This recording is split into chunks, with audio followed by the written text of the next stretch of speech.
have no weight and tears no bitterness.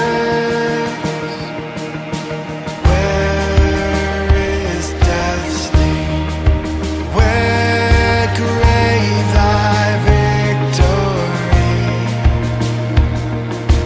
I triumph still if thou abide with me.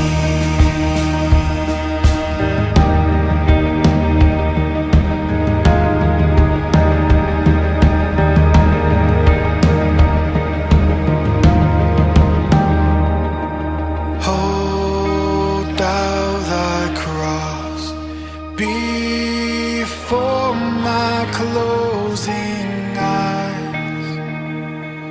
Shine through the gloom and point me to the skies. As morning breaks and earth's faint shadows flee, in a life in death, the Lord abide with me.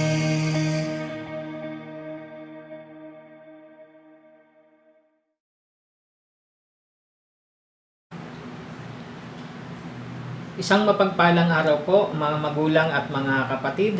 Purihin po ang Panginoon sa ating pagsasama-sama sa umagang ito sa pakikinig ng kanyang mga salita. Samahan niyo po ako sa pagbasa sa mga talata na atin pong pagbubulay-bulayan sa umagang ito sa sulat mula kay Propeta Jeremias, Kabanatang 33, talatang 15 at 16. At sa panahong iyon, pipili ako ng isang matuwid na sanga na magmumula sa lahi ni David. Paiiralin niya ang katarungan at ang katuwiran sa buong lupain. Sa mga araw ring iyon, maliligtas ang mga taga-Huda at mapayapang mamumuhay ang mga taga-Jerusalem. At sila'y tatawagin sa pangalang ito, si Yahweh ang ating katuwiran. Pinagpala tayo ng Panginoon sa pagkabasa ng kanyang mga salita. Marami pong tao na dumaranas po ng mga tinatawag na injustice. At maging sa ating bansa ay marami pong mga injustices na nangyayari. Iba't iba po ang mukha ng mga injustice. Kung titingnan po natin, iba't ibang anggulo, kailangan ng katarungan, kailangang may managot o managot ang dapat managot. Maaaring ito ay krimen, maaaring ito ay pagnanakaw, maaaring ito ay paninirang puri o paninira sa kapwa. Iyan po ang mga simbolo ng injustice o mga nangangailangan po ng hindi man tuwirang sinasabi pero parang ganti na rin. Ngunit idinadaan lang doon sa proseso na dapat pagdaanan sa mapayapa, mahinahon, at makatwirang paraan. At marami pong nangangailangan ng katarungan sa lipunan natin sa sitwasyon po ngayon. At ang kalagayang ito ay hindi rin po lingid, hindi rin po ito ligtas sa kalagayan ng bansang Israel dito po sa Lumang Tipan. At maging sa Bagong Tipan, may mga injustices din na nangyayari. Pero may pangako ang Panginoon sa pamamagitan ni Propeta Jeremias. At ang sabi niya ay may matuwid na sanga na magmumula sa lahi ni David. Naghahanda na po tayo para sa darating na tinatawag na Advent season o pagdatal, panahon ng pag-aalaala ng pagdatal ng Panginoon Jesus bilang isang baby o isang sanggol. At inaalala lang po din naman natin ito bilang pagpapahalaga na siya ay sinilang, pinanganak bilang tao. Ang tao ay nangangailangan ng katarungan at ang tao rin naman ang dapat ay tumanggap o pagmulan din ng katarungan at walang ibang makakagawa maliban sa kaparaanan din po ng Diyos. At ang binabanggit po dito ay may darating na sanga na magmumula sa lahi ni David at pairalin niya ang katarungan at ang katuwiran sa buong lupain. Dumating si Jesus, ipinangaral ang mabuting balita ang tungkol sa paghahari ng Diyos.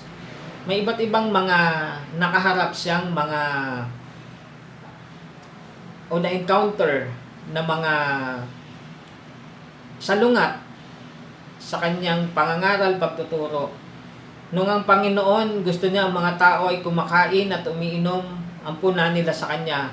Ang taong ito ay matakaw at manginginom.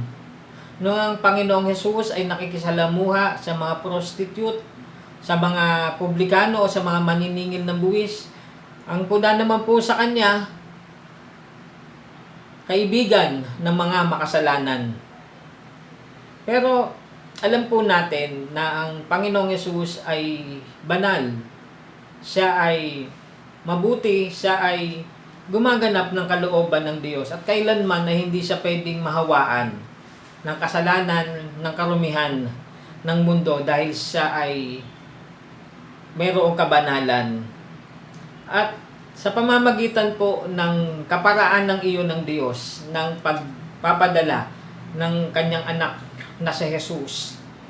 Sabi nga po sa talata natin, maliligtas ang mga taga-Huda at mapayapang mamumuhay ang mga taga-Jerusalem at sila'y tatawagin sa pangalang ito, si Yahweh ang ating katuwiran. Sa English po, the Lord is our righteousness. Na-encounter ng Panginoon ang iba't ibang mga nakagisnan, mga nagpapatuloy sa kanilang nakagisnang katuruan, mga binaluktot, binago na mga katuruan noon mula sa mga Pariseo, sa mga tao na nandoon sa templo na mga namamahala. At lahat yun ay na-encounter ng Panginoon. Tayo po ay hindi perpekto. Nangangailangan din po tayo ng patuloy na pagsaliksik, pag-aaral, pagmamahal, pagpapahalaga sa salita ng Panginoon para makita po natin yung tinatawag na righteousness o katuwiran na mas nakikita at mas natitimbang mo kung ano yung katotohanan at kung ano yung katarungan. Mas matimbang ang salita pa rin ng Panginoon sa lahat ng aspeto ng buhay natin. At tingnan po natin ang salita ng Diyos, hindi sa batayan ng mali at ng tama, kundi tingnan natin ang salita ng Diyos kung ano ang sinasabi nito sa buhay natin upang maging gabay po natin sa ating mga pagpaplano at desisyon. Dumating na ang Panginoon at siya nga po ay ang righteous, matuwid. At ang kanyang pangangaral, pagtuturo ay tungkol sa katuwiran ng Diyos. Kaya bagamat may mga injustices na nangyayari sa paligid po natin, alam ito ng Panginoon. At ang Panginoon ang patuloy na magbibigay ng kaparaanan na tulong sa atin na nangangailangan ng katarungan sa buhay na ito. Sa pangalan ng Ama, ng Anak at ng Banal na Espiritu. Amen. Tayo po ay manalangin. Panginoon, salamat po. Wala nang ibang pinagmumulan pa ng tunay na kaalaman at karunungan, kundi kayo lamang, O Diyos.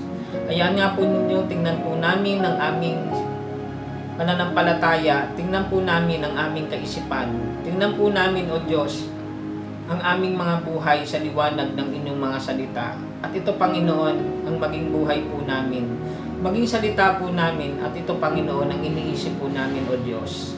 Panginoon, dalangin tinataas po namin ang mga taong nangangailangan ng katarungan, nangangailangan, Panginoon, ng katarungan dito pa lang sa mundong ito dahil sa kagagawa ng tao sa kanila. Dakilang Diyos, patuloy mong pagkalooban ng kapayapaan, ng pag-asa, patuloy mong pagkalooban ng buhay sila at ng pananampalataya, Panginoon. Ama, salamat po sa araw na ito. Minsan mo pa kaming pinagpala at nais mo pa po kaming pagyamanin sa pamamagitan ng inyong mga salita, Panginoon. Nawa ay maging uhaw, gutom po kami sa mga salita mo ito, upang ito, Panginoon, ay maging katwiran sa buhay namin. At ito yung magpapabago sa buhay namin upang kami ay maging righteous o matuwid sa paningin ninyo. Pagpalain mo po sila na naabot ng tinig at ng mensahe na ito. Katagpuin mo ang kanilang kalagayan at pangangailangan. Katagpuin mo sila ng kalakasan, ng kalusugan, ng kagalingan sa kanilang lupang katawan, Panginoong Diyos. Pinagpapala ka namin sa umagang ito, dalangin po namin na maghapon, maging isang hamon, pagpapala, isang bagong karanasan, na kayo ang buhay na Diyos na aming kasama. Dalangin po namin ang lahat ng ito, Panginoon, sa matamis na pangalan ng inyong anak na si Jesus. Amen at Amen.